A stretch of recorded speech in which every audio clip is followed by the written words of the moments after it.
पत्र व्हायरल म्हणजे प्रदेशाध्यक्ष मी नाही, प्रदेशाध्यक्ष आणि ते प्रदेशच्या कमिटीवर असणारं आमचे जालन्याचे नेते होते. प्रदेशला जे त्यांचे वेगवेगळ्या माध्यमातून महाराष्ट्र प्रदेश काँग्रेस कमिटी असेल, अखिल भारतीय काँग्रेस कमिटी यांचे निरीक्षक आपल्या मतदारसंघात आलेले होते. त्यांच्या आणि सगळ्यांच्या जे निदर्शनास आलं आणि त्याचा रिपोर्ट प्रदेशला जो घेतला, ही ॲक्शन काही राजाभाऊ देशमुखनं घेतलेली नाही आणि मला काढण्याचा अधिकारही नाही. आता कसं असतं, पक्षातून गेल्यावर त्यांच्यावर कारवाई झाली तर ते आता ते निराशेपोटी ते चुकीचे आरोप करू आले. त्यांना आम्ही योग्य ठिकाणी त्याचं उत्तर देऊ. आणि हा निर्णय जिल्हा काँग्रेस कमिटी किंवा कोणत्याही जिल्ह्यातील नेत्यानं घेतलेला नाही. आमचे नेते महाराष्ट्र प्रदेश काँग्रेसचे कमिटीचे अध्यक्ष आदरणीय नाना पटोले साहेब यांच्या आदेशानुसार त्यांच्यावर कारवाई झाली. यात आमचा कुठला रोल येतो? यात माझी सही आहे तर माझ्या शिफारशीनुसार यांना काढण्यात आला असा उल्लेख आहे. जो प्रदेशकडनं आलेला पत्रव्यवहार आहे तो नेहमीच आम्ही आमच्या ग्रुपवर टाकत असतो. व्हायरल केलं म्हणजे आम्ही काय कुठं पोस्टर लावले का काही केलं, एवढे नेते नाही त्यांना एवढं महत्त्व देण्यासाठी.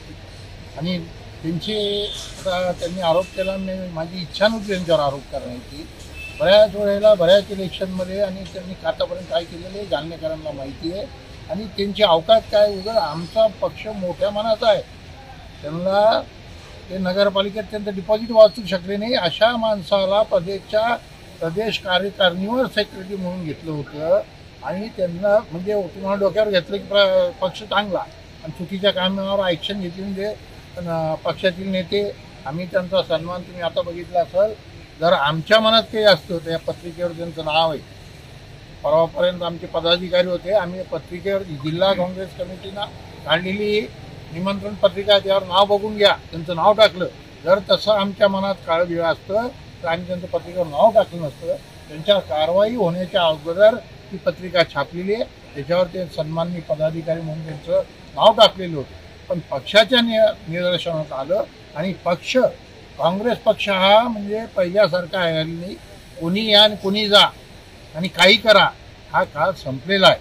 जो काम करेल त्याची कदर होईल. ज्यानं चुकीचं काम केलं त्याला निश्चित मध्ये आम्ही असो कोणी असो, कोणचा केवढाही मोठा नेता असो, त्याची गय केलं जाणार नाही. हा संदेश प्रदेश काँग्रेस कमिटीने यातून दिलेला आहे. त्यांनी काय केलं, त्यांनी त्यांचा न्याय मागायचा, तो आमच्याकडे मागायचा नसतो, प्रदेशकडे जायचं. त्यांच्यावर काय कारवाई केली, काय केली याचा खुलासा त्यांनी प्रदेशकडे जाऊन मागितला पाहिजे. तिथं आरोप प्रत्यारोप करून त्यांनी पक्षाची प्रतिमा मलिन करण्याचं काम जे आतापर्यंत करत आले तेही आता त्यांनी जाता शेवटी केलं. स्थानिक नेत्यावर आरोप केले. आम्हाला आरोप केल्यानं काही फरक, आम्ही बरोबर आहे पदाधिकारी आमच्यावरच करतील, ते दुसरं कोणावर करतील? त्यांना नाहीतरी कोण विचारतो वर? आम्ही त्यांना किंमत देतो, मान सन्मान देत होतो. त्यांनी आता आमच्या मनातला आदरही घालवला. उलट आम्ही एका वेळेस जाऊन सांगितलं असतं, त्यांच्याबद्दल प्रदेशला विनंती केली असती, पण ती वेळ त्यांना ती संधी जोडवली. पत्र डायरेक्ट तुमच्या ईमेलवर आलं आहे? प्रत्येक जिल्ह्याचं प्रदेशाचं जेही पत्र निघतं, छोटं मोठं येतं मोठं आहे त्यांना निलंबित करण्याचं. काही जो जिल्ह्यातली घडामोड झाली त्याचा प्रत्येक मेल आमच्या मला नाही येतात. तुमच्याकडे डायरेक्ट पत्र कसं आलं? ते म्हणजे आमच्याकडे पत्र आलंच नाही. अरे बाबा, जिल्हा अधिकाऱ्यालाच मेल जात असतो, त्यांना अजून माहिती नाही, कारण त्यांना ते प्रोसिजरच माहीत नाही. कारण ती खाली कामच नाही केलं त्यांनी कधी. खाली त्यांना कोणी नगरपालिकेत उभे होते, त्यांची काय अवस्था झाली तुम्हाला माहिती झाली. घरातला ग्रामपंचायतमध्ये त्यांनी पॅनल उभं होतं, तिथं काय अवस्था झाली माहिती आहे. त्यांनी एक आमचे प्रदेशाध्यक्ष नाना पटोले यांचा कार्यक्रम घेतला. तिथं त्यांच्याकडनं लोकच जमा झाली 15 ते 20.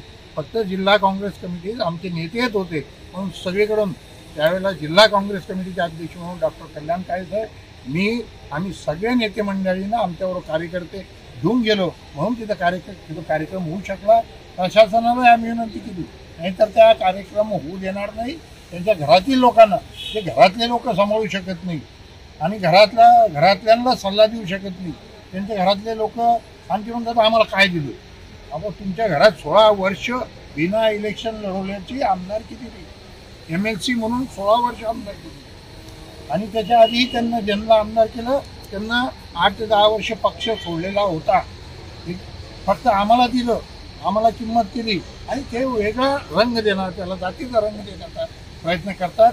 त्यांना जाती तेढ निर्माण करण्याचंच आतापर्यंत राजकारण केलं आहे. काँग्रेस पक्ष हे सर्व धर्म सांभाळत आहे.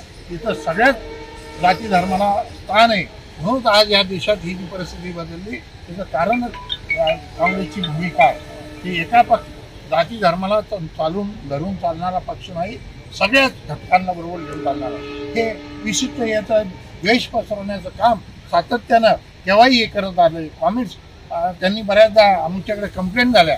त्यांनी विशिष्ट जाती धर्माला मदत करण्याचा साथ देण्याचं तिथं त्यांना प्रदेश काँग्रेस कमिटीचं पत्र वापरून त्यावर त्यांनी त्याचे निवेदन दिले.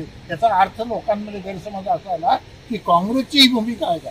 काँग्रेसची त्यांनी कुठल्या याचं काय जाती धर्माचं काम करावं याचं काही बंधन नाही, पण त्यांनी त्या स्टेजवर गेलं पाहिजे.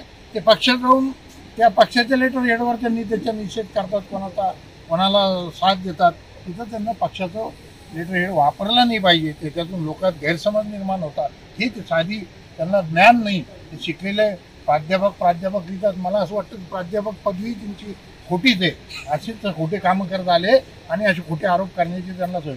त्यांना पत्रकार परिषदेच्या पुढं त्याची मजलच नाही. जनतेत गेलं तर मला असं वाटतं एखादा चांगला नेता आला असता तर ह्या लोकांनी उठाव केला असता की प्रदेशचा पदाधिकारी त्याच्यावर कारवाई झाली. एक कुत्रा त्यांच्यावर पत्रकार परिषद कोणी होतं का. एकटेच होते मला वाटतं. 25-25 लोक काँग्रेसचे त्यांच्याबरोबर राहायला पाहिजे होते. जर एवढे त्यांची इतकी इमेज चांगली आहे आणि एवढे पॉप्युलर आहे तर त्यांच्याबरोबर इथं एक उठाव निर्माण व्हायला पाहिजे होता. त्यांच्याबरोबर काहीतरी पदाधिकारी यायला पाहिजे होतं. राहिले घरातलाही कोणी उभं राहायला लागलं. कारण की त्यांचेच बंधू आमचे कार्यात एक्सेस आहेत. म्हणजे ती एक गेली म्हणजे काय समाज गेला किंवा त्यांचं घरदार गेलं. डॉक्टर आपले आमचे राजेंद्र राग साहेब त्यांचे सख्खे मामे भाऊ आते भाऊ ते मामा आहे त्याचे वडील त्यांचे सख्खे आहे. बरं चुलत नाहीत. ते आमच्याबरोबर खांद्याला खांदा लावून काम करतायत. असं कुठंच नाही. विचार तुमच्या चुकीचे असले तर निश्चित आणि काहीतरी चुकलं असेल. प्रदेश जर एवढी मोठी कारवाई करतं त्यांच्याजवळ काही पुरावे असतील, त्यांच्यावर काही रिपोर्ट गेले. आमच्या म्हणण्यावर कोणाला काढलेलं नाही. आम्हाला काढायचा आम्हाला बरेच दुसरे विरोधाचे. आम्ही त्यांना जरी ते दरवेळेला गडबाज्या करत होते तरी मानाचं सन्मानाचं स्थान आम्ही देत होतो. प्रत्येक कार्यकाळात त्यांना मोठेपण देत होतो. आम्ही बरोबर ठेवण्याचं काम निश्चितच त्यांना आतापर्यंत सगळ्यांच्या विरोधात आरोप करण्याचं काम निश्चित करत आलेले आणि ते त्यांना ती सवय